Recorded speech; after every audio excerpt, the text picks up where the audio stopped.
Hello there and welcome to another edition of OxTalks, the podcast powered by Oxlep, the local enterprise partnership for Oxfordshire, and sponsored by leading national law firm Mills & Reeve. OxTalks explores issues affecting business today, in addition to highlighting the excellent work that Oxlep does and how they could potentially help your company prosper. I'm Howard Bentham, and throughout these podcasts, I'll be talking to inspirational leaders from Oxfordshire and beyond to hear their practical advice and guidance to help you achieve your goals. Every one of my guests is keen to acknowledge the valuable support that's available from Oxlep and how it could be crucial in helping your company or organisation develop and grow. Our focus for these podcasts is on Oxfordshire, but naturally you may be listening to us elsewhere. Many of the subjects and issues raised here will be very similar to the ones that you're potentially facing where you are. Please do share any thoughts and observations and join in the conversation. Head to our social media. We are at Oxfordshire LEP on X and Oxfordshire Local Enterprise Partnership on LinkedIn. And to raise questions with us for future discussions, please use the email address in the podcast description. It's always good to hear from you. In this edition, our focus is on top tips for building your personal brand and developing your organisation's reputation. Many of us have hobbies and interests outside of work that occupy our spare time, give a welcome relief from the daily grind, or perhaps even allow us to dream of a different life. Whether the pastime is a sporting one, an artistic one, or a volunteering role within a local organisation. Whatever the activity may be, it plays an important role in our social life as well as our mental health and well-being. But what if your hobby or pastime was to become your job? How could you monetize something that you've been doing for fun and without a fee to get it to pay the mortgage and feed the family? How would you go about it? Where would you start? What about the risks involved in leaving secure employment and having to make your own way? Is there any help out there, and to whom should you turn? Building a personal brand is often a long and difficult process that has many pitfalls. As comedian Robin Sharma put it, it generally takes about 10 years to become an overnight sensation. Many a true word, they say, is spoken in jest. Our OxTalks guest has certainly trod that tricky path from job security to setting up his own business born from a burning passion. And he's made a wonderful success of it. From simply taking pictures of family and friends, he's become a multi-award-winning photographer and trainer, working in all aspects of portrait photography, from lifestyle through to fashion, editorial and branding imagery. Amongst his many accolades, he's been named the UK Portrait Photographer of the Year and boasts an impressive client list including Cadbury, the Sunday Times magazine and Manoir. I'm delighted to welcome to OxTalks from Paul Wilkinson Photography, the man with his name on the tin, Paul Wilkinson. Paul, welcome. Great to talk to you. Before we chat about the photography, let us in on the tale of your early career. You worked as a senior manager at Accenture, then as a management consultant at the Financial Times. How did you get into that sphere? Well, my PhD's in artificial intelligence, and off the back of that, I worked with a little venture capital company up in Birmingham, and they had me traveling all over assessing projects, one of which involved predicting financial markets. I was assessing whether they should invest. And in that process, I met some guys from Accenture who headhunted me into the company. And with my background as a designer, really that was an odd choice. My first degree is industrial design, and all of my friends and quite a lot of my family were questioning whether Accenture would be a prudent choice. But I went and I loved it. I loved every single second of working for this huge corporate. And I ended up as a senior manager, systems architect, so designing all sorts of platforms. First one I got involved with was at the stock exchange. So I was truly in financial markets. And very quickly, we worked out that there was a better fit for me if I headed out into media. So I transitioned across, started working with clients like the BBC, and then off the back of that went to Sony Music and spent 2 years working on the platform that now is part of the warehousing that takes all of the musical assets into the warehouses that supply things like iTunes and Spotify. So we were part of the architecture team taking the original tapes and converting them into digital assets and tracking all of the metadata and all of the records and all different publishing things. You speak with such passion and clearly, as you said, enjoyed what you were doing. It was great. So why say, nah, I want to take photos? It was because my wife and kids were greater. And so I ended up, when we were expecting our first child, I got called away all over the place. Expecting our second child, I was based in New York. I left New York just before the Twin Towers came down. That was the timing. And then, just the pressures of that kind of existence were huge. And I loved the job, but the demands on Sarah and the kids, with me not being around. If you ask Sarah, she probably enjoyed the peace and quiet, I think. But I never got to be part of that world. And then eventually there was a pull, really an emotional pull, to try and find something else to do. And it coincided with a little bit of serendipity. Yeah, well, maybe we'll talk about the timing in a second, but help us understand the photography passion that you had. I mean, you sound, obviously, you were very full on doing your jobs in various parts of the world. Where did you find time to be a photographer? Well, not just could I find time to be a photographer, I could have the finances to be a photographer because I was being paid really well, as you'd expect. I suddenly found myself in New York, living in a hotel with an American team who a lot of the time weren't around. They'd go home or travel back to family and friends in the evenings and weekends. And so I just used to go and find secondhand cameras in New York and buy a camera and some film and go and take some pictures. And I've had a camera in my hand since I was 10 years old. I mean, it's like asking a musician about when did they start. You start the minute you sit down at the instrument, and then obviously the professional side of it builds. But I've always had a camera in my hands, and now I had an opportunity and the money to fund it, and it just became more and more of a passion, and from there it grew. So the sort of photography that you like to do in your spare time, I've just got a mental picture of you ambling around Central Park. Pretty much. Taking pictures of folks sitting on benches and whatever. Yeah, pretty much. But I was never a very good street photographer. In my head, I'd love to be, right? The black and white shots of downtown Manhattan or Brooklyn. Central Station or something. Yeah. So, I mean, the number of times I went to Central Station to try and take a good photograph. Get that light coming through. Never did. Never, ever. No, I've got rolls of film. I'm not a street photographer. That's not my bag.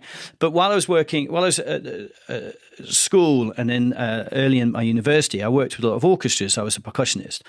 And so that's a great opportunity to mix with people. And I always had a camera. So I take people's portraits. And it was just, I liked talking to people. And anyone who knows me won't tell you that's true. I love the chat.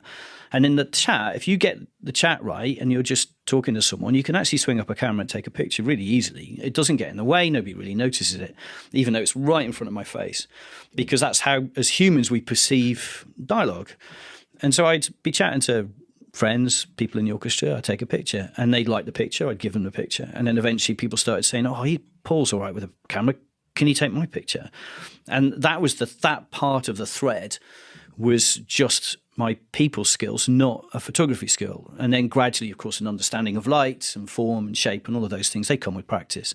But all of the fundamental thing has never changed. I just like people. What about the road to Damascus moment where you think, well, I can actually make a living at doing this?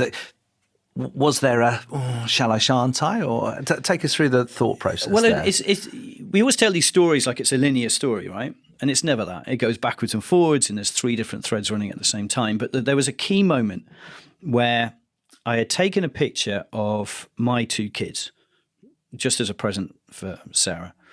And off the back of having children, we suddenly had relationships with lots of other people who had kids at the same time. And Sarah got together with some of them having a coffee, and they'd seen this picture, or a couple of these pictures. And so I get a phone call. I can't remember which client I was at, but I get a phone call from Sarah laughing, saying, "You'll never guess what." No, well, how am I going to guess?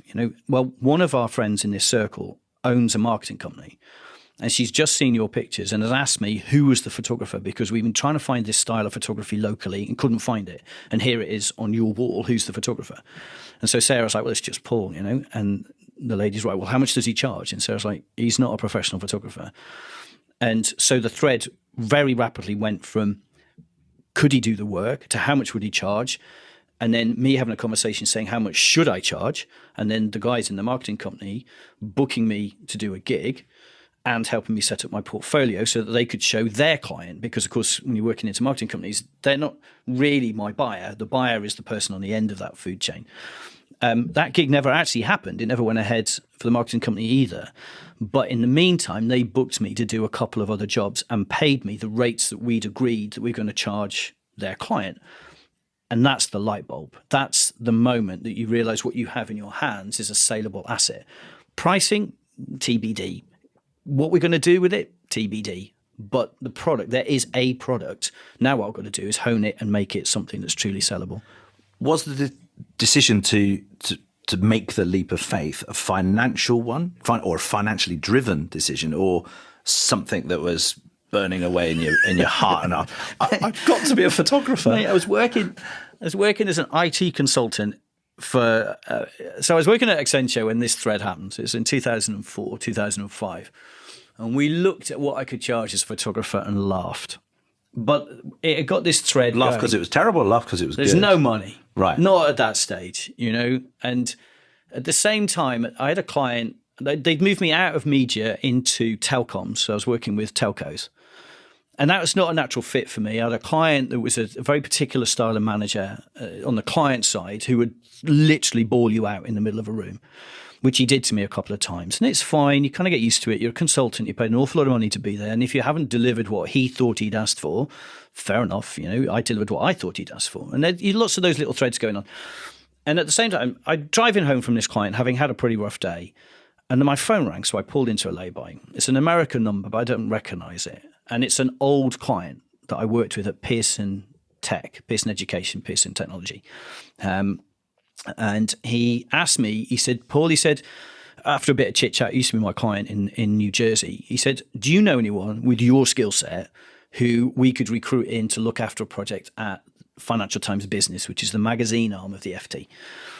And I kind of chatted to him a little bit about the skill set. And eventually I said, are you asking me to find someone, or are you asking me, would I consider the jump? And he said, well, he tell you what, he said, I'm in London next week. Do you fancy dinner? So I met him, had dinner, and sure enough, they were gently angling, because there's some rules and regs around it. You can't just headhunt somebody out of a company you've worked with. So we danced around it a little bit and eventually got down to, no, there's an offer on the table. And we looked at the offer, and he was 20% under the rate that I wanted. If I was going to jump, I was going to jump for a certain amount. And it was 20% under that amount. And he said, I haven't got that. And I said, is that because you've got rules about how much you can pay an external? Or is it because you don't have the budget?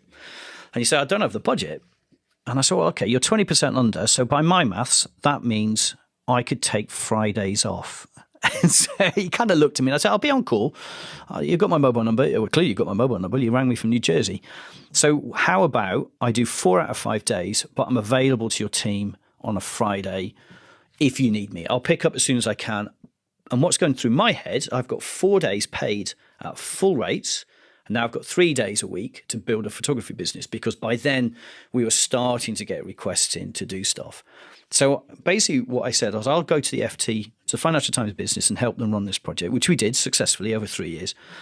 And in the meantime, in those 3 days, I'll set up a photography business and see how it goes. Accenture tried to hold on to me. The client, who'd been shouting at me a lot, when I told, he was the first person outside of my immediate management I told I was jumping. And he looked at me and said, why didn't you tell me? He said, I'd have recruited you in a heartbeat, which is the irony, having shouted at me and having been one of the reasons I'd had enough, And it's kind of like, that's how life rolls sometimes. Anyway, I jumped, did 4 days a week, then 3, then 2, then 1, as we delivered the systems that they wanted. And eventually I'm just on a retainer. They're just holding on to me so that I can help them when they need it. I was a systems architect. I was pretty well qualified. And then the one day I bumped into the head of all of the project manager side at the FT, and he said, I need you to deliver another project for me. Would you do it? And I said, what does it entail? He said, it'll be 5 days a week, though. None of this 4 days. He said, we'll pay, we've got the budget, but it will be 5 days. And I remember I was in a lift with him, and I said, would you consider it rude if I turned you down and said, now's the time for me to leave and give this other thing I've got going, see if it's really got legs? And he laughed at me and he said, we'll keep the door open. And I walked out the lift. Not as in you'll be back here, Sonny. He wasn't one of those. No, not at all. In a nice way. Yeah, by then I'd been running a photography business 7 days a week, basically, but I was on call to the FT. So we knew to an extent that we'd got the product right. So that's the first thing, right? I got a product. What we hadn't really got our arms around in quite the right way was how to make a living out of it. So I stepped away from that world and took a 90% pay cut. So in answer to your question, did I do it for the money? No. And since then, that's been the governance for an awful lot of what we do, because there are a lot of ways, even in the photography world, where I could make a lot more money, straight cash, a high volume, low charge rates, multi-photographer studio, sell your soul a little bit. Product photography, I got asked by a very, very big high street store that everyone would know if I consider quoting on doing all of their product photography. And it would involve sitting in a very small studio all day, every day, photographing things on neutral backgrounds. And I could make a lot of money, but it wasn't why I left. I already had money. The money, I had a very lucrative career. Occasionally we look back and wonder about that decision. But it was never about that. It was about life. It was about the kids. It was about Sarah. It was about me not having jet lag and having cancer scares because I'd spent so long going through time zones backwards and forwards. In the end, it just disrupted me, every bit of me. And it was about everything but the money. But that's not to say that I ever wanted to not have a living. So I left, jumped, and in 2008, and this tells you the irony of all of these decisions, I left and went full-time as a photographer. I think it was the beginning of March 2008, just in time for the world's greatest ever financial meltdown. And that's how good I am at business acumen. So, all you people judging me, we've made a very great success of it, but that initial timing, I think I might have stayed for a year. If I'd have been 3 weeks later in the decision process, I'd have stayed. I'd probably still be working as an IT consultant because nobody in their right mind would jump into that. Incredible. Yeah. And I just think of other people I know, and that those sort of decisions, sometimes you use the word serendipity. It is that, isn't it? That it just happens. And that conversation with Sarah then, was she actually driving that? It sounds like if she was worried about you health-wise. Yeah, I think she was to an extent. And in the end, it's a really tough call because I know what's coming. And luckily, Sarah had a really well-paid job and a really good career. But we approached the kid and said, look, in the Accenture days, I was controlled by projects. So for 6 months, nobody saw me, but then I get 3 weeks off. And of course, I'm paid really well. So we'd have a nice holiday. We've got nice cars. The kids had nice clothes. Particularly when I was working in New York for Sony, my office was directly above Gap Kids. So I'd buy a suitcase in New York. I'd go down to Gap Kids, load it up and come home. They had the best clothes. And we said to the kids, look, you will see more of Daddy. They're young at this point. Jake must have been, 4 or 5. You'll see more of Daddy, but that's the end of the flash cars and lots of clothes when the skiing holidays. The kids were skiing. Jake skied since he was 3 years old. What a luxury, right? What an absolute privilege for me and for us as a family to be able to do that. And we said, that's the end. We're going, just isn't going to happen anymore. And they both went, no, I want to see Daddy. I want to see Daddy. Well, I've now got 2 20-year-olds, 20-something-year-olds. Ask them now. They wouldn't say, oh yeah, they'd send me back to New York with the suitcases and the fine cars and the nice holidays. So it was driven from all sorts of angles. And it was only really when we sat down and looked at the business modeling and figured out there's enough in there to get us going. And then we have to figure out how to be truly successful. And we looked at a couple of other photographers who'd made a real success of it. So that we had visibility. We're not bleeding edge. We're not, breaking new ground. And the hardest bit was convincing ourselves that if we got it right, there was enough of an income in it to support the 4 of us. And that was tough and also a slight unknown, but we'd seen other people do it. We knew it was possible. And I never burnt any bridges. I said goodbye to the FT in a really nice way. I'm still friends with all of the guys at Accenture. They're still, in my circle of friends. So there was always doors open. And that way we left enough safety nets to be able to do it. And that was the decision. Let's talk about the brass tacks of actually getting a business off the ground. Where did you start? I mean, roughly now what you want to do. You painted the vision brilliantly, but you've actually got to create a company. What did you do? Well, we'd already started creating a company. So the privilege of having these 2.5, 3 years of working as a freelance consultant was I had a degree of flexibility that I didn't have at Accenture. You ran it as a sole trader? Yeah. I set it up as a limited company actually straight away. So when I jumped across to, it's one of those odd things, but there's lots of little stories in it. we knew I was jumping into the FT to set something else up. So when the partners at Accenture tried to persuade me out of it, my reasoning for leaving was it wasn't about moving to a different client. It was about checking to see whether there was a business, whether the photography business would have legs, right? It's that thing. I'd never want to get to the end of my life and go, if only I'd given it a go. Because if you haven't given it a go, that's an absolute failure. If you have given it a go and it hasn't worked, well, fair enough. And I hate when you hear that or feel that. It's just, oh, if only I'd done this. So that was the logic, if that's logic. So when the FT employed me, I immediately set myself up as a limited company, Paul Wilkinson Photography Limited. Myself and Sarah co-directors, which caused a degree of consternation. But the reason we did it was that working on the systems I was working on in Pearson, they gave me, I had to have a requirement was like, I think it was a 20 million indemnity insurance with clauses on the contract that they could investigate any work I did and come after me if they thought I'd been negligent or, maltrust and all of these things.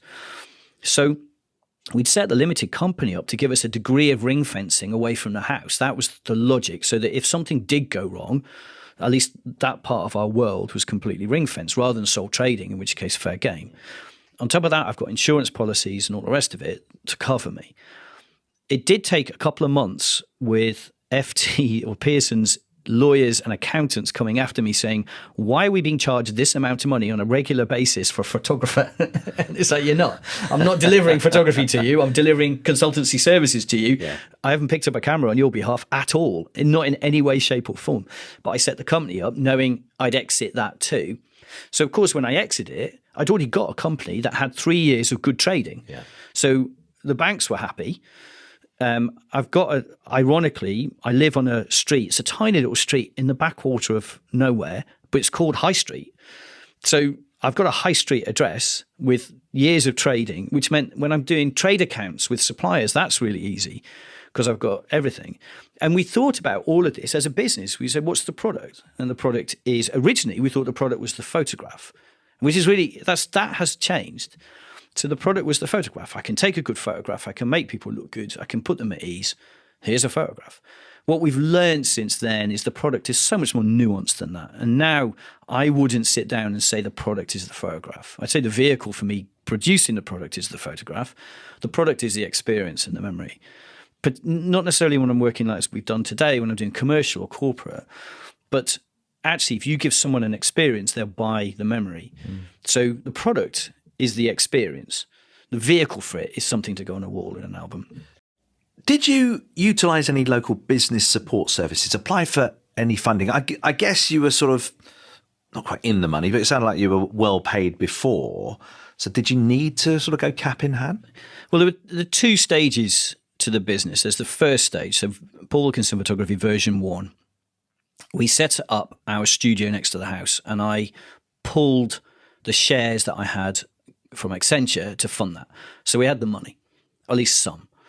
And we used that to set up a small studio. So we didn't need any more funding at that stage. And Sarah was still working. So we bankrolled it. And I'd already been buying kit because, of course, I was my own investor. For 3 years, I'd invested knowing we're going to exit.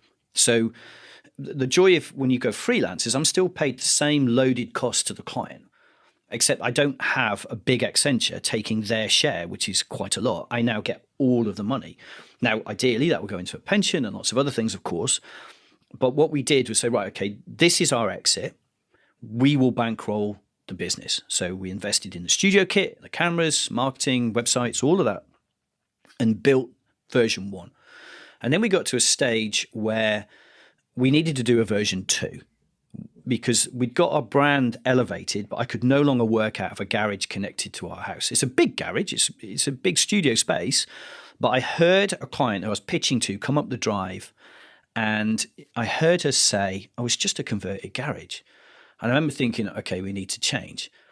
Couple that with the fact that one of my clients one day needed to use the loo in the house and open the loo door to find our son, who was about 6 years old, sitting on there reading a comic.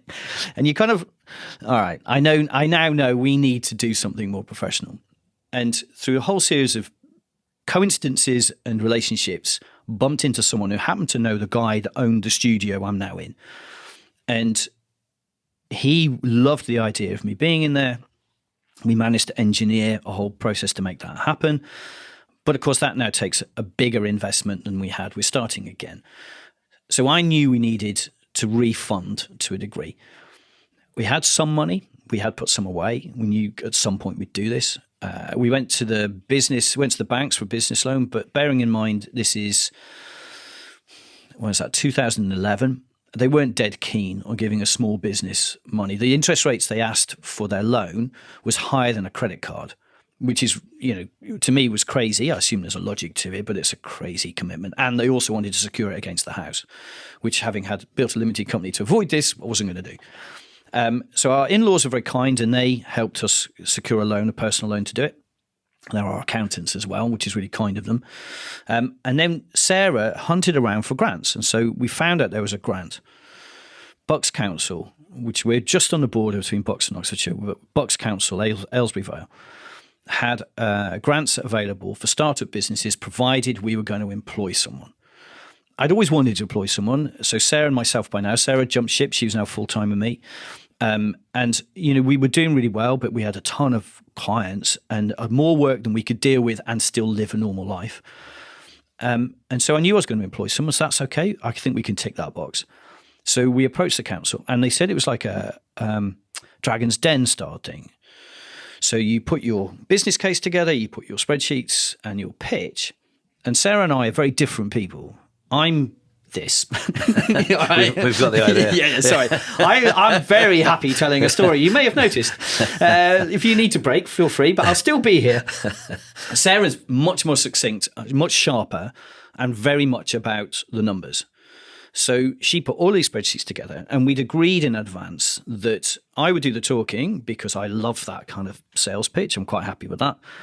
And Sarah would make sure, a bit like Dragon's Den, right? There's always one who's the gobby one and one who's the smart one. And, by now you've worked out which is which. So we sat outside this room, and one by one, other people who were putting their pitch forward were coming out ashen white, having had a grilling, because they only had enough funding for so many companies. And it literally was probably 2 or 3 days of interviews trying to figure out who to allocate it to. So we're sitting there, and I'm now beginning to shake because I didn't think it was going to be like this. I thought I'd say, how beautiful our work was, how happy our clients are, we'll employ someone. Yes, of course you're going to give me the money on you. It didn't occur to me that actually I'd have to fight for it.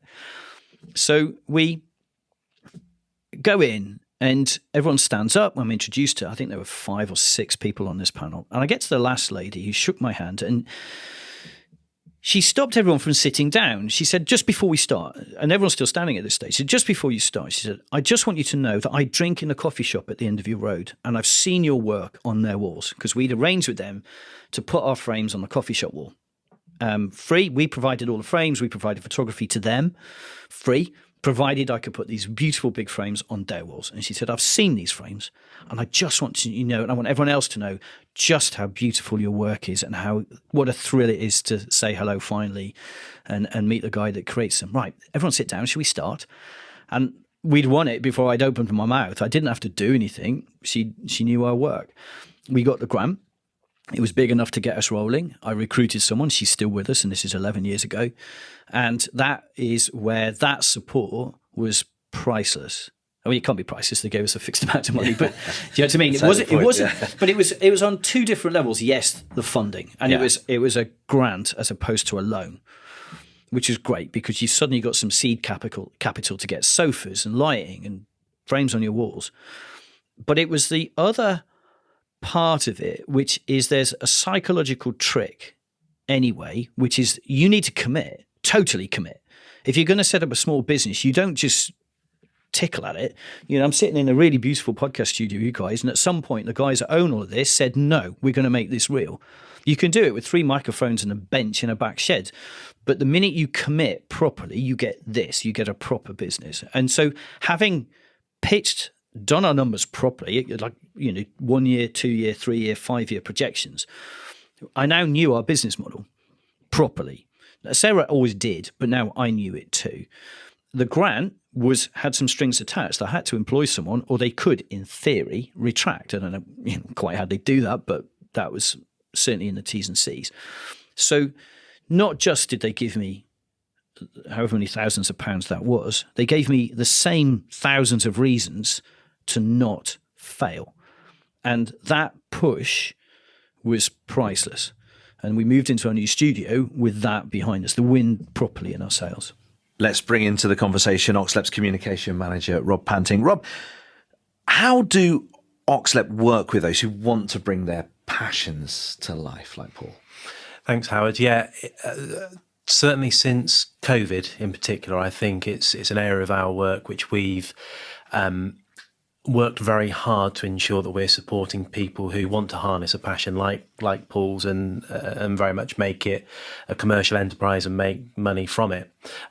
So we've evolved our support over time, and like I say, particularly over the last 2 or 3 years off the back of COVID, with the introduction of aspects like a startup club that we coordinate. So those with a business idea can understand perhaps the basics behind running a small business, how they can grow, how they can expand, the everyday skills that they need to run their business. So that's a big area of our work at the moment. But also, and I suspect it's probably an area that we'll touch on in due course, the networking aspect.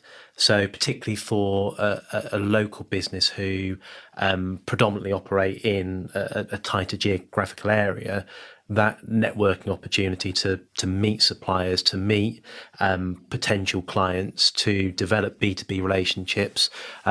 We create lots of different networking opportunities in different guises. In particular, our most recent one is the introduction of a networking opportunity called OxBoost, and that is very much focused on collaboration, meeting like-minded people, and building a personal brand, which Paul has done successfully. Yeah, is it a fair assumption to make that when you first started your business, very few people had heard of Paul Wilkinson Photography? I mean, you were saying about your kids, you're hardly a household name in your own household, are you? Yeah, that's rude. True, but rude. You start out, and I mean, the thing was, I had a degree of pull. So I didn't wake up one morning and just think, you know what, I'm going to pick up my camera and turn it into a business. I'd already picked up the camera. I was already producing pictures, and I'd had a pull. The pull was the trigger. So I had now got a job. So we built a website. Off the back of the website, I filled it with pictures from the jobs I'd begun to do, plus personal work. The harder bit of that very early days was everybody did know me, but they knew me as Jake's dad or Harriet's dad, which is a little bit more nuanced when you're trying to sell photography. And the photography market hasn't improved in this regard because people don't value it necessarily. You have to explain to people why they're going to pay proper fees.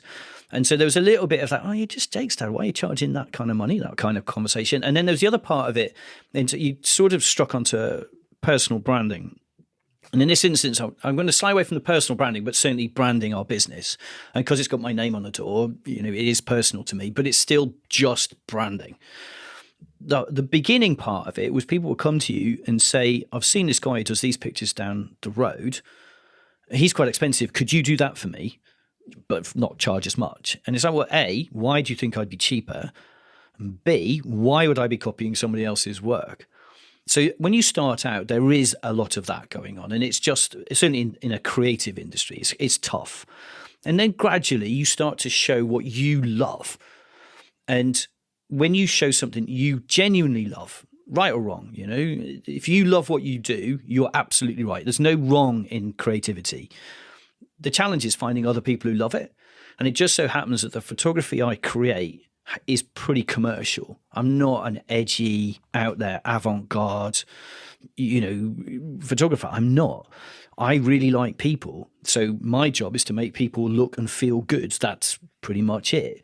So when you start to show pictures that do that, actually that starts to build, and people it becomes like a crystal seed. Things migrate towards it, and it grows. What about the company name itself? Was that anything you agonised over? Yeah. Should I put my name on it? Man, did we agonise over it. I think at one point it was going to be called, I kid you not, I think it was going to be called Golden Box. I can't remember how that came up, possibly with whiskey, but I can't remember what we were wrestling with when we set it up was, how do we sell it on? So how do we make it not dependent on me? That was the conversation. I mean, we didn't try to do when we started out, we said, right, this is a business that we're going to build, make it successful, and then our exit when we retire, we'll sell it. And we sat and we brought some really clever friends of ours in, all marketeers, and we went through a million options. And I think we were playing on ideas of a box of memories, that kind of idea. It's not quite as random as it sounds. And I'm like looking at it, and Sarah's looking at it, and I was like, that's no good. And then somebody said, what is the product? Why do people come to you? And I said, well, they come to you for Paul. Well, there's your name. It's you as an artist. And so we actually stepped away from a clever non-disc. And at that time, do you remember you every company name at that stage, in those 2000s, was a color and a geometric form. Red box, purple circle, red circle, blue circle. You name it, it's out there as a kind of this juxtaposition of randomness. It didn't mean anything. But when you say Paul Wilkinson Photography, it's quite clear what we're doing. It's not trying to hide behind it. Yeah. And so that's what we did. We set about making me an artist that people would come to have that experience. Rob, what are the challenges that commonly stop people following their dreams? I think Paul's touched on several. Access to finance is a big one. I think what Paul describes is a very successful career prior to moving into setting up his business, and it's not to say that Paul didn't work hard to be in that position. And but for a lot of people with ideas and wanting to harness their passion and turn it into a business, they don't have the finance behind them to push forward with capital purchases or whatever it might be. So access to finance we find is a big one that comes up. But then actually some of the associated business skills, a lot of people find solace in working within an organisation, and they know they're taking home a salary at the end of the week, end of the month, whenever it might be. So they've not necessarily had to worry about things like tax returns or things like marketing we touched on earlier. How do you sell your product? And so there's a whole range of elements really, which is why our support is, we would suggest quite critical. The fact that it's multifaceted, and I think probably the big one is having the ability or being brave enough to step away from regular work, because it's something which not many people will embrace or be willing to embrace. So it's probably the psychological barrier, maybe versus the practicalities of it all. Let's talk about the marketing side of it. So Jake's dad with a camera takes a great photo to getting the word out there. What did you do? Was it word of mouth? Word of mouth is incredible. I know people that literally only advertise by word of mouth. But did you go the whole hog? You talked about websites. Well, I built a website. I was working alongside a guy at the FT who was a freelance web coder. And so I designed it. He built it. So we had a website right from the beginning. I get into trouble a little bit because I think on one hand, we didn't really do any marketing, but the reality is we did a ton of it. Mm. What we didn't do was advertise in magazines or press. We didn't pay for advertising in that sense. So I've talked about the coffee shop. They served the nicest coffee in the area. And I approached the owners and said, in return for me doing all of your photography, would you give me your wall space? And they said, yeah. And so, of course, I had the perfect client in there. It was still an expensive coffee shop. My pictures are on the walls. We supported lots of local schools and charities. We would just run a photo day, 15-minute sessions. It wasn't really about generating revenue. It was about getting our name out there. But in terms of marketing, my view has been that make a friend, keep a friend. Make another friend, keep that friend too. We had the luxury of me working for 3 years on a proper consultant's fee and not having to worry too much at that stage about it being the only income. It wasn't the only income. We actually had 2 salaries supporting it. Mm. So I could make a friend, keep a friend, make a friend, keep a friend, tune the pricing, make a friend, keep a friend. And for us, lots of little things like that have been our marketing policy. We have made friends along the way. Now, obviously, websites are core. So it was really carefully tuned with SEO, and I wrote a blog. So all of that side of it. And then you do things like in 2008, when I went full-time pro, it made me eligible to join the Master Photographers Association. And I won some awards right out the gate, big awards. Family Portrait Photographer of the Year. I got my first qualification that year. I was runner-up in Studio Photographer of the Year. So we just blitzed the press. We wrote press releases and put them into the local Tame Gazette, I think it was. And then the following year, I won a bigger award. And that one was a wrap. They ran a wrap around the paper for us. Because we sent in an article, sent in the pictures, and the picture was really powerful. It was a lady called Pauline who was in her 90s for the coffee shop, actually. It was shot for them. And so it was lots of things like that. But the biggest trick for us wasn't really, let's get out there and make everybody know us. It was, let's find one person and get them to talk about us. Then find another person, keeping the first, don't let the first person go. Let's get the second person to talk about us. We gave them experience. We gave them memories. We gave them these beautiful pictures with my signature on the walls. Somebody came in the other day and joked that every house they went into in Haddenham, there's my signature. A chef at the Manoir came in one day, or was in a front of house. He's a front of house manager. Came in. He said, even my girlfriend's family, you've got a new girlfriend, even my girlfriend's family, he's got your signature on their walls, these big pictures I'd shot for them. So we've done it sort of drip by drip by drip and let it grow organically. Now, in a way, and this sounds counterintuitive, and I don't know necessarily whether Sarah and I entirely agree on it, but my view is that the compression in the entire marketplace of the economy in 2008, when we went live, probably saved us. Two big reasons. Firstly, we were not scaled up to be able to satisfy a demand greater than we had. We couldn't have done it. We thought we could, and I wanted to be busy 7 days a week. Well, I'm now busy 7 days a week, and I can do it because I've got a team, and we've got our processes down, and I understand my psychology. And then the second part of it, that is, it made us really think about how to drive a business. So I'm at a wedding. Sarah's coming out to assist. It's the day they announced we've gone into a recession. Gordon Brown's rescuing banks left, right, and centre. Everything's gone. And Sarah rocks up, and I caught her before we walk in to do some photography around the back of the church. And I was like, have you seen the news? You know, it was Radio 4. I've got Radio 4 on the way in because I wanted to hear the reports. Have you heard the news? That's it. It's dead. The year I decide to give up my very lucrative career, it's gone. What are we going to do? Is doom, gloom. You know, I'm quite dramatic. There's no. Really? I'm not temperate. Really? No. Don't you laugh at me. This is one creative to another. Darling, we're done.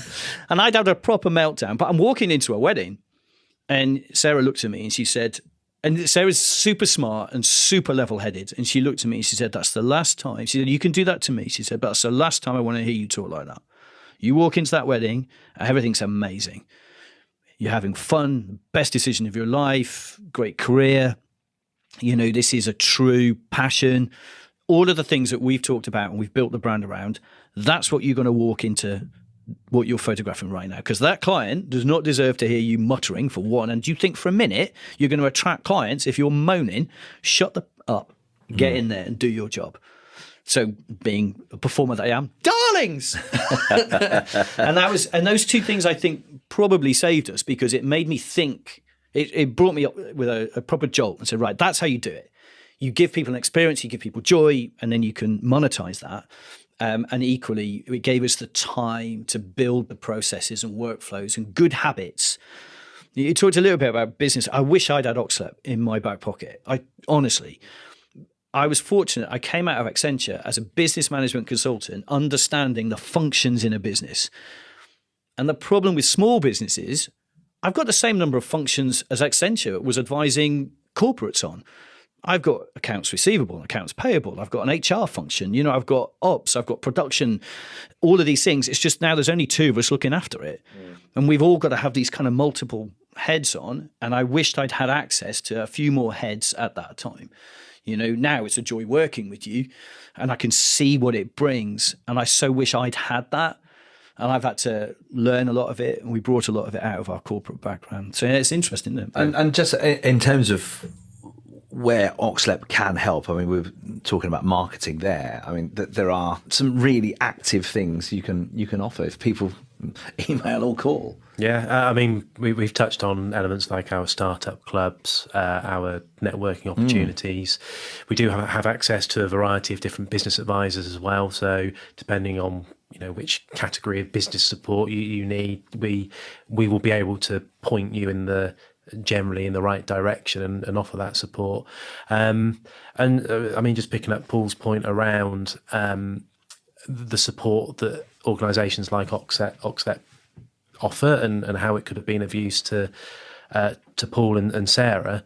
There are a lot of tools available to people starting up their business and starting their business journey now. You think, I mean, it's easy for me as a comms marketing person to say this, but the power of social media has never been as strong as it has now. So you look at a lot of these individuals who are starting up their businesses and they're looking to build their brand, to build their network of partners, and platforms like LinkedIn have never been more effective, and they've become cleverer, shall we say, in terms of allowing you to use the different demographics built into LinkedIn to segment your audiences, to reach the right people. So there's plenty of tools available for people. I think it's just the encouragement and being bold enough to go with it, really, which is the key issue. But equally to know you're there, which is a great safety net too.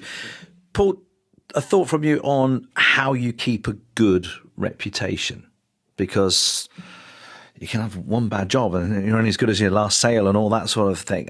Do you need to keep evolving what you offer to stay current? Reputationally, I mean, for instance, there are tricks that we've done. The idea that you're going to be perfection every day, you've got to get over that, and you've got to somehow deal with the insecurity that producing this kind of work gives you. There's no easy answer to that. There's always going to be a day when it doesn't go to plan or somebody doesn't like their pictures, at least in my market. But reputationally, that's a collective thing. That's not one person's view. So you make sure that you do the absolute best every single day. You build a product that's reliable. You build relationships that have true strength. You make sure you actually care. You can't fake this stuff. You've got to be authentic in this world. I've got to actually like you when I'm photographing you. you may not know that's what was going on, but actually during a shoot, I have to like. And I've met all sorts of people, whether it's politicians or business leaders, rock stars, you name it. I have to like you, because if I don't, there's no love from the camera. It's just not going to connect. So, and I'm born that way. That's fine. There's almost no one I don't like. There are people I've grown not to like over years, I'm sure. But so you've got to have that. And that's where, for us, that's where the reputation comes from. If Rob or his team email in, I know I've got Michelle and Sarah looking after it. So unlike me, who's flaky and don't get around to answering an email for 2 days, Michelle and Sarah are the other side of the line. They're absolutely organised. So Rob or anybody else who's a client gets immediate customer service. And you ask about whether you need to evolve. And of course, the answer to that is yes. Now, you're talking about all sorts of businesses, but from a creative business, if you don't evolve, the bigger problem actually is a psychological one, as much as it is about being relevant. Because as we've grown older, our client base has come with us. You mentioned LinkedIn. Everybody now is talking about LinkedIn being the perfect place to sell lifestyle kind of products. So I'm a portrait photographer. I sell to families. And what's becoming really quite clear is the people who are in a position to buy my services, not commercially, on the lifestyle side, so family portraiture, are actually people who are on LinkedIn. The demographic is much better for me now in my stage of this job than, for instance, maybe Instagram or, heaven help me, TikTok. But of course, if I was a young startup, that's exactly where I'd head, because my market would be young people on TikTok. They're not my market. So understanding where you're headed and moving with it. As our prices have gone up, the profile of the people who are buying it has changed slightly. And so understanding what's going on, and we track numbers. You haven't brought it up really, so I'm going to bring it up. Data. I mean, I've got a PhD in artificial intelligence, so you might think I like data, and you'd be right. I love data. So we have a proper business system behind the business. It's one we pay fees into. It tracks every job. It tracks all the fees. I can tell you the profile of any client, any job. I can tell you the type of job that's likely to do well. I can even, to a degree, tell you based on who's coming to the shoot, I can give you a likely outcome of the sales profile for that job, which gives me the ability to look at the work, the different blends of work we do mathematically and say, okay, if I move so at the moment, weddings, lifestyle, so portraiture for families and commercial all occupy space in our business. And I can tell you more or less the margin per minute of my team on any one of those job types. And you can tweak that and tune that depending what products we put into the mix to sell. So on the lifestyle side, we sell product. Well, product has a cost. So depending what product I'm trying to sell, I can either raise or lower my margins, but I can also raise and lower the revenue by charging differently for it. But we understand all of that, and I can tell you the job profiles. So things like this commercial is my favorite thing to do. Not only, I'm blessed to have clients like you who make my life just a joy. It's brilliant. We should probably throw that in, actually, that Paul and I have worked together for quite a while. Yeah. If it hadn't already come across already, it's probably worth clarifying. So Rob's been a client of mine for a very long time, and it's an absolute joy to work alongside him and for him. So the great thing about commercial work for a photographer is that if I'm working, I'm being paid. Lifestyle, it's a gamble. I'll do most photographers, we do a reduced fee for the shoot, and then we hope to upsell later. But of course, that's a gamble. But I know the probability because I keep a really tight eye on my numbers. And the one thing, and I've talked to a lot of directors, company directors, finance directors about this, the one thing that will kill a business is cash flow. And that's, you haven't brought it up as a specific, I'm going to. So the one thing we watch, like our hawk, along with our data, cash flow. Because the minute you run out of cash, life gets really tricky really fast. You talk about having access to money, but in fact, it's understanding the parameters in which you're, and then it sounds really kind of businessy, right? And I'm a photographer. I take pictures for a living. What do you worry about? Light? Yeah, of course I worry about light. Do you worry about cameras? Yeah, of course I worry about cameras. What do you really worry about? Cash flow. It feels a bit dull. Photographers don't like to hear it, and nor do most creatives. But cash flow is your killer. Cash flow is the thing that keeps you awake at night. Have we got enough to pay our VAT bill, our tax bill? Have I got enough to pay salaries? Have I got enough to pay if I've got leased equipment or the rent on the studio, electric bill, cash flow. Everything is about cash flow. Absolutely fascinating. Paul and Rob, thank you for the moment. We'll chat again shortly. Thanks for listening to OxTalks, the podcast powered by the Oxfordshire Local Enterprise Partnership and sponsored by leading national law firm Mills & Reeve. If you want to get in touch with the team at Oxlep to comment on what you've been hearing, find us on social media. We are on X, what was once Twitter, at Oxfordshire Lep, or via LinkedIn. Search for Oxfordshire Local Enterprise Partnership. Perhaps you run a company or organisation that is looking for some specific help or simply need a steer to the most appropriate business advice available. Why not try the Oxlep Business Support Tool? Oxlep's business support tool is here to help your company. Whether you're just starting out, growing, or ready to take on a new business challenge. If you're looking for the latest advice and support, complete our business support tool today and get set to receive a bespoke action plan for your organisation. Head to oxlepbusiness.co.uk to find out more. Are you looking for high-quality, tailored legal advice in Oxfordshire? At Mills & Reeve, we're passionate about supporting the community and strive to keep local work local through our expertise, contacts and international network from our Oxford office. Our experience is vast, spanning areas such as commercial, corporate law, finance, ESG, employment, family, private client and planning. We can achieve more together. To find out how we can help you, get in touch at www.mills-reeve.com. Let's chat more to Paul Wilkinson from Paul Wilkinson Photography. Aside from hard work, Paul, what did you do to build such an impressive array of clients? I was given some advice way back that like attracts like. So you present yourself in a certain way and that's what your business will attract. And I don't know quite whether that's what we've done or how we've done it, but I laugh constantly over just how happy I am. It's just ridiculous. Our clients are amazing. And I don't honestly have like a solid answer. I show pictures, I write a little bit on Instagram. I have a little bit of a blog. I've got a podcast. Whatever we are doing is amazing because the people who come to us are amazing.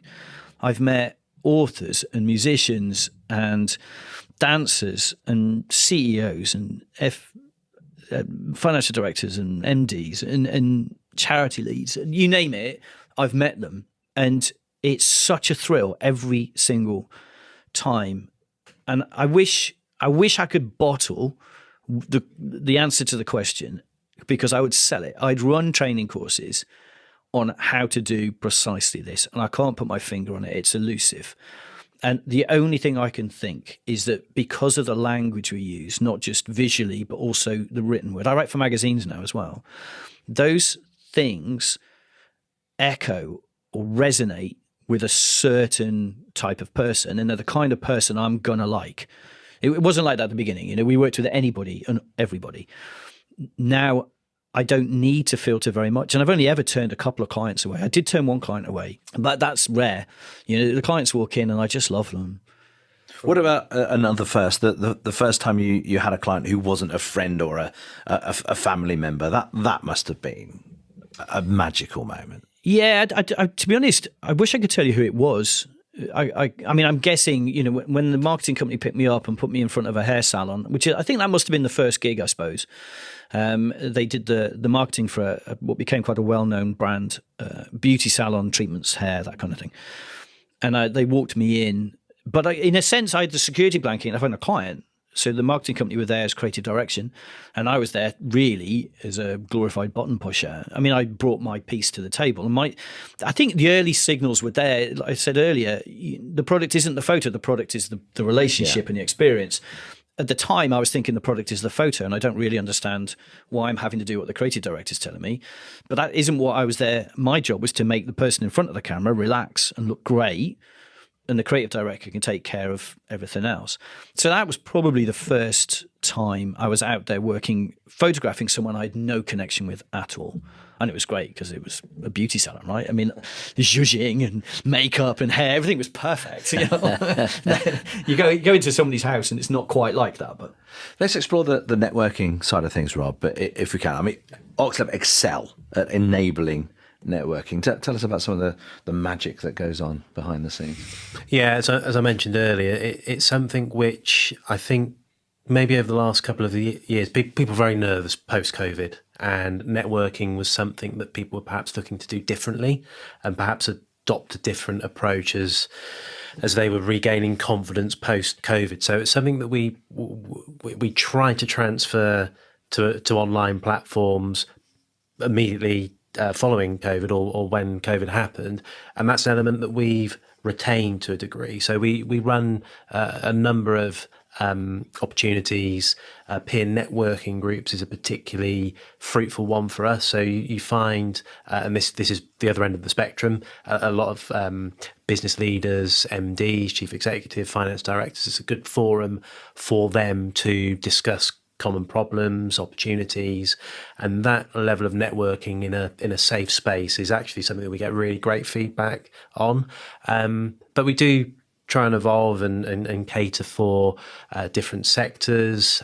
We've got a flourishing women in business set up as well. So they meet regularly, again, people starting out in business, more established women who are leaders within their particular company. It's something that we invest quite heavily in, and something that we're very, very keen to continue, because, you know, going back to your point, Howard, you know, word of mouth, massive, really massive. And, you know, you can, when you meet some of the clients that Oxford support, they're all interlinked. You know, that person's met that person, that person's met this person, and actually the common link is often Oxlep. So we create the forum, and the magic happens from there, really. So it's something we're keen to support. So would your clients be speaking to each other? Manoir be speaking to another, Cadbury perhaps? How does your networking work then? Is it sort of client-led, or are you... That's really... I've never really thought about it that way. That's going to sound so shallow. I don't honestly know. I've never asked Le Manoir if they've talked to Cadbury. I mean, there are definitely... So I do a lot of work at the Royal Institution in London, and I've worked with them for about 13 years, probably as long as I've worked with Rob. And through that, people who are tuned into science and science research have seen my photography, and now I work quite a lot with Oxford University. And of course, Oxford University works an awful lot with OxLab. So there are threads that run through these things. You can't do anything in isolation. But whether I can't say that I've got my arms around how my clients network with each other, except that there are little threads that I can track back to certain jobs. And if I keep hold of every relationship, and they may not need, see, the thing is for me, the lead time or the cycle time between photography is probably 5 years. You think about the last time you're different, Howard. You have a public persona. I'm sure you have your headshots updated on a seasonal basis, latest haircut, latest jacket, new headshot. But for most people, I reckon the headshots 5 years, 10 years for some. So we build relationships that when eventually they want something again. Yeah. I had an email this week it was a DM on Instagram. Dear Paul, I don't know if you remember, but you did a shoot for me 13, 14 years ago. I'm getting married, and I always wanted it to be you that photographed my wedding. And that's a proper gap as well. There's no other shoots with them in between, just 2 fixed points. So if you can build relationships that you can, to a degree, at least get you into the consideration when they next need a photograph, then that's all to the good. But it doesn't mean I'm plugged into all of the networking that goes on. I'd love to be. And listening to Rob, I'm kind of sitting there. I must attend more networking groups. Let's just pick up a couple of questions raised on our social channels, Rob. Let's get your thoughts. We've touched on finance earlier. The point made is finance is often a barrier for most with a business idea. What steps should people take if they're actually and actively looking for finance? Yeah, it is a big issue for a lot of people. To be truthful, the funding avenues that Oxford have perhaps prescribed in the past are avenues that aren't quite as plentiful as they were maybe immediately after COVID, where there was funding available that we could provide for small businesses. We do have some opportunities that come up. Our most recent one focused on the visitor economy. So there are opportunities that we try and facilitate. The best advice that I can give, the government website actually has a real strong array of funding options open to people just starting out, businesses growing. That is a very good first port of call. Okay. Clearly, information is at your fingertips, really, and a lot of it is very much down to hard work and looking for those opportunities. And an answer from both of you on: is it important to have mentors when you start on a business journey? That's certainly something Oxlab can. 100%, and it's something that something that we can formally create, and again, that's something that we do try and facilitate, creating mentor opportunities, but informally as well. People that I've looked up to in my career aren't necessarily those people who I've sort of worked directly with. It's those associated partners and agencies, and I think it's critical. With you, Paul, I mean, obviously, Sarah, you've mentioned your wife a lot. She would have been your key sounding board, but outside of that relationship, anyone else that you would have turned to over a latte in your expensive coffee shop? It was a glass of champagne, darling. Yeah, I did. Early doors, before I jumped, I'd done a job for a really nice guy. He was the MD, chair and owner of a big property development company. And he was also a client on the personal side. So at the end of one of the jobs, I delivered everything into him, loved it. And I just rang him up and said, look, would you be willing to at least have a conversation for me to come and sound some stuff out? And he did. Literally opened his fridge and there was bottles of champagne. He said, would you like a glass of champagne? And I said, no, I'll have a cup of tea if that's all right. Not because I don't drink, but because I talk already, and the idea of adding alcohol into that was just not wise. We chatted. He asked, would he help just with some informal mentoring? And I remember the conversation really clearly, and there's a few after that. Just about business acumen, really. As a photographer, I already had eyes. I could see a picture. I could produce a picture. I didn't need help at that stage from photographers. I needed help from business people, entrepreneurs, because being a photographer, that's not a business. That's the product. I've got that. That's done. What I needed help with was running a business around it. So I described what I wanted. He helped me visualize it, map it out, fed into what Sarah and I were doing in terms of the business planning. Anyway, he came into our studio just after we'd opened this version 2, the new studio, and I bumped into him. It was an open day, and he's grinning at me, and he shook my hand, and he said, "Do you remember?" And I said, "I don't know what you're on about." He said, "Do you remember what you described?" He said, "I asked you, what's your goal? What's the end point?" He said, "Where do you want to get to?" And I kind of must have dreamt something up. And he said, and I said, "Yeah, I don't, but yeah, okay." He said, "Well, I'm standing in it." He said, "What you described, nuts and bolts, I'm now standing in exactly what you wanted to do. What are you going to do next?" And that was like, oh, okay. Well, so, yeah. That's a question I can ask you. I mean, let's bring our conversation to a close with some final thoughts. What is next? Well, the big thing for me is now planning the exit side, or at least the transition to the not quite so intensive 7 days a week working as it is. So a few years ago, Sarah Plater, another photographer, and myself wrote a book called Mastering Portrait Photography, which I own the brand for. And we've set up a website called Mastering Portrait Photography, which is already rolling. I have a podcast called Mastering Portrait Photography, which we haven't been very original with the branding, but at least it hasn't got my name in it. And so there's all of these little bits of the puzzle now that we're figuring out how to produce assets that have a resale value, a longer life than just a personal photo. A monetization, to use the Americanism, a monetization to them that will happen while we sleep, whether it's subscriptions, whether it's products, whether it's workshops and training. But we've actually spun out an entirely separate arm, a separate company that will wholly develop that side. And while that one grows, it'll take us a while because clearly I've still got this business cash rolling it. While that grows, this one will run, and then gradually we'll turn this one much lower. The reality is, though, I'll never retire. This was my hobby. It's still my hobby. I'm still a kid with a camera. I still get excited about it. The shot I took of you guys, all of you, 8 of you, this morning, I cannot tell you how happy I am because it's everything I ever tried to do when I was a kid, and I'm still doing it. The difference is now it's a business. So I am lucky in that that's the energy, that's the fuel rods in the reactor. They just keep going.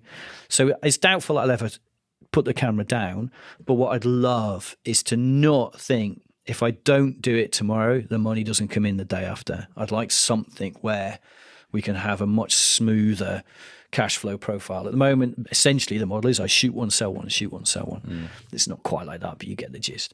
And I'd love one where we can just shoot one and let it monetize for a while. So, do you regret not getting into business in photography earlier? No, I don't. I've often thought about it, and Sarah and I have often wondered whether the transition time was the right time. If we'd have stayed another couple of years, we'd have had more money in the bank, is the theory. But of course, we wouldn't, right? Because if you're earning money, you're spending money. We'd have had some more money and a couple of years older. If I'd have left earlier, I'd have a couple more years, I'd be a few more years down the road of becoming a photographer.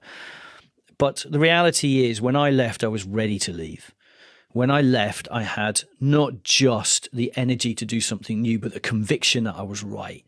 So when we're investing in the stuff, it was like, no, this is right. I can't keep doing what I was doing. It was breaking me. So I knew I was ready. We had the money. The kids were just about the right age. So I got to build a relationship. And both Sarah and I had enough under our belt to do it with our eyes open. If I'd have gone earlier, I don't know if that would have been true. If I'd have gone later, I'm not sure I'd have ever left. So actually, I think we did it about right, So, and finally, the one piece of advice you would give someone wanting to quit their job and start their own business with their passion project? That's really hard because I suspect the advice each person needs is very specific to them. And that's where Oxlep and people like Oxlep can really help. Because actually, it's amazing how much people know, but those gaps are what you need to fill. For us, it's always been about the relationships. And I mean, in business, it gets called networking. In my world, it gets called building a relationship. But they're all the same thing, right? You meet someone, you like them, you do some work for them, that you hold on to them. And if you can hold on to those relationships, which is why I use the word relationship, networking for me is that initial finding people, but actually holding on to those relationships and keeping them true, that they're real. That is where the real power for a small business is, because it's a lot easier for me. Yeah, at the end of COVID, I'll give a great example. At the end of COVID, we were closed by the government because although as a commercial photographer, I could have kept working, but as a portrait lifestyle photographer, that we were on the government list to close. Photography studios closed. And we took the view, right, we're just going to close and we're going to figure it out. Because if you start messing with hybrid working, they start messing with hybrid support. It's just not wise. And there was no nuance in the way they were giving out support. We just said, right, we close the doors. When they announced that we could open up again, we sent out a quick email just saying to our clients, we're all right, everything's okay, we're open again, we'll let you know what's going on in the future. And we just got this influx of emails. All of these relationships we built over the years, many of whom have now got cash in the bank, because of course it was a very weird couple of years, wasn't it? Lots of people now are better off. And in a heartbeat, the people we've built relationships with over the past 10, 15 years, they were emailing in. And we off it went. It was like there was a dead patch. We were very binary. We were off and then we were on again. And so we were very fortunate, but it's all because we built relationships. I've got relationships. Sarah's got them. Michelle's got them. And we've all kept them. That would be, I think, for the kind of business that we run, that's the nugget. Build your relationships, make them stick, mean it. Customer service. This is not news, is it? It's not new, but it's perfect. Huge thanks to Paul Wilkinson from Paul Wilkinson Photography. A big thank you also to Rob Panting from Oxlep too. And thank you for listening to OxTalks, sponsored by leading national law firm Mills & Reeve. There are now a number of editions of OxTalks available from where you normally get your podcasts. Check out some of my previous conversations, including with the CEO at Bista Motion and Bista Heritage, Dan Gagan, on what makes a great leader. Abena Fairweather from sustainable events company Legacy on the 4-day working week, and Andy Edwards from Makespace Oxford on repurposing empty properties in the county. All well worth a listen. Please spread the word, tell your friends and colleagues about us, and if you feel so inclined, leave us a review. You can offer your thoughts and suggestions on our social channels and email your questions for inclusion in future editions too. The address is in the podcast description. Business support in Oxfordshire is close at hand. The Oxlep Business Support Tool can signpost you to expert help in a matter of minutes. It's definitely worth taking a look. Find it on our website, oxfordshirelep.com. But for now, from the whole Oxlep team and from me, Howard Bentham, it's goodbye.